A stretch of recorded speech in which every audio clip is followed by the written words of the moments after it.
It laughed at a wrecking ball. One of these 10 Fords just refused to die. Last one at the end. Stay.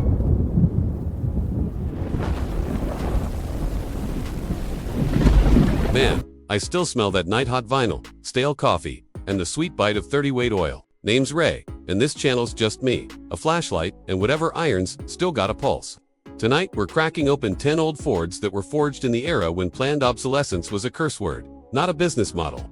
These ain't pretty, but they'll outlive your grandkids. Let's start where my obsession did. My uncle's 82 LTD station wagon. Fake wood peeling like sunburnt skin. Kid me thought the rear-facing jump seat was a roller coaster. Turns out it was just physics begging for mercy. That 5.0 under the hood sounded like God clearing his throat. Dad sold it for $300 in '98. I saw the same wagon last year hauling hay. Still pissed off Prius drivers. Then there the 86 Thunderbird Turbo Coupe, black paint, red pinstripes, and a whistle you could hear 3 counties over. Friend of mine daily drove 1 through 2 Michigan winters. Frame finally folded, but the turbo still spooled like a jet engine with a caffeine problem. Sold it to a kid who turned it into a drift missile. Respect. Picture a 79 F150 with a 460. My cousin swore it got 8 miles to the gallon. If you were late for church, we towed a camper, 2 dirt bikes, and his ego up a gravel grade that would stall a Freightliner. Truck coughed, wheezed, then just kept going.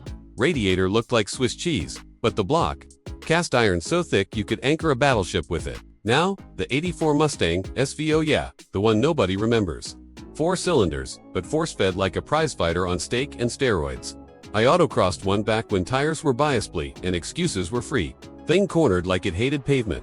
Blew a head gasket at 112K. Swapped it in a Kmart parking lot with a Leatherman in spite. Still have the scar. 87 Crown Vic cop car white. Spotlight still bolted on. Bench seat cracked like the surface of Mars. Bought it at auction for the price of a used mower. First night, I chased a storm doing 95 on an empty interstate.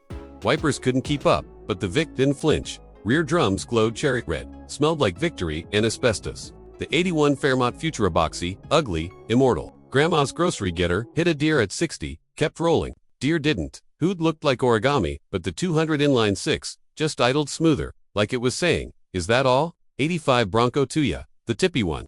Lifted mine on 33s, rolled it in a cornfield, walked away. Truck needed a new windshield and my dignity. Still started every morning, even when the temp gauge read maybe. 88 Ranger with a 2.9 V6 leaked oil like a politician leaks promises. Changed it every 2,000 miles, drove it 300,000. Cab finally rusted through. Floorboard became a Flintstones cartoon. Sold it to a landscaper. Saw it last month still hauling. 80 Granada Puch green velour seats that smelled like grandpa's cigars. Bought it on a dare. Drove it from Detroit to Daytona. AC dead, windows down, cassette stuck on Springsteen. Arrived with a sunburn and a story nobody believes. And the king, the 89 Crown Vic X-Cab that took a concrete barrier at 70 and asked for seconds. Frame bent, doors still shut like a bank vault engine. 4.6 Model Art, 600k miles, still passed emissions with a smirk. Junkyard tried crushing it, crusher died. They chained it to a dozer. Dozer lost a track. Sitting there now, daring lightning. So here's the punch. Which one of these beat-to-hell warriors deserves a second life in your garage? Drop your pick. Bail bonus points if you've got scars to prove it. Hit that bell if you smell what the carb's cooking. Next week we chase a ghost of Ford nobody's seen in 40 years. Stay greasy, friends.